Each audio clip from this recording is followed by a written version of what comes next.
सहारा India के निवेशकों का डूब जाएगा पैसा। सहारा इंडिया ऑफिस लखनऊ से आई सबसे बड़ा अपडेट। अगर आपका भी सहारा इंडिया में जमा है पैसा तो यह खबर आपके लिए बहुत काम की है। खबर जानकर आप खुशी से पागल हो जाएंगे। बजट पास होते ही सभी निवेशकों को मिलेगा सबसे बड़ी खुशखबरी। अमित शाह ने कर दिया सबसे बड़ा ऐलान।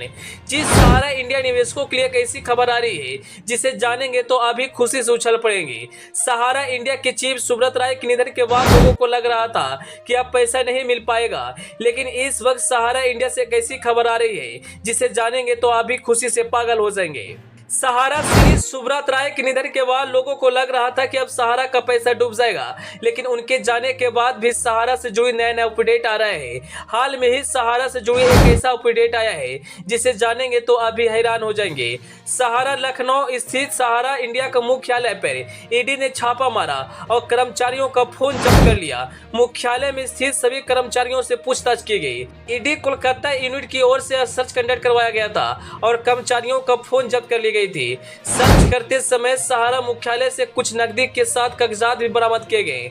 कोलकाता के चिट फंड कंपनी में कथित घोटाले के मामले में ईडी टीम के द्वारा सहारा इंडिया के मुख्यालय में छापा मारा गया और इस दौरान कई नए बड़े खुलासे सामने आए हैं। ईडी ने सहारा के 6 ठिकानों पर छापा मारा और 3 करोड़ से ज्यादा नगद पैसा और कुछ संदिग्ध कंपनियों का दस्तावेज भी बरामद किए। सबसे ज्यादा हैरानी की बात यह है कि 700 से ज्यादा फर्जी कंपनियों का दस्तावेज बरामद किया गया। सहारा इंडिया के 6 ठिकानों पर की गई छापामारी में 2 करोड़ 98 लाख रुपया और 700 फर्जी कंपनियों का दस्तावेज भी बरामद किए गए।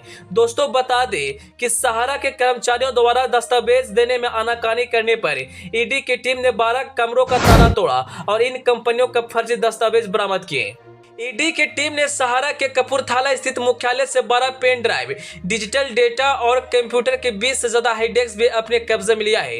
कुछ अन्य दस्तावेज भी बरामद किए गए, साथ ही चल अचल संपत्तियां भी बरामद किया गया। सहारा श्री सुब्रत राय के निधन के बाद लोगों ने आस छोड़ दी थी कि अब सहारा का पैसा मिलेगा, लेकिन जिस तरह से नए नए खुलासे हो रहे हैं और ईडी की छापेमारी चल रही है उससे लोगों को लग रहा है कि अब सहारा का पैसा मिलेगा। अमित शाह ने भी सहारा को लेकर एक पोर्टल लॉन्च किया था जिसमें लोगों को 10,000 रुपया दिया जा रहा था, लेकिन वह भी ज्यादा कारगर नहीं निकल पाया। अब लोगों को यह मानना है कि 23 जुलाई के पेश होने वाले बजट में शायद सहारा से जुड़ी कुछ नया अपडेट आएगा।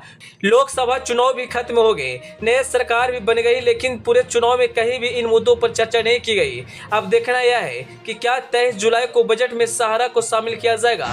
सहारा इंडिया में पैसा जमा करने वाले निवेशक इस आस में अभी तक है कि आज न तो कल पैसा मिलेगा, क्योंकि सहारा इंडिया में जमा करने वाले निवेशक सबसे ज्यादा गरीब दर्जे के लोग शामिल हैं और पैसा न मिलने से बहुत ज्यादा परेशानी में। Bureau report, EP news.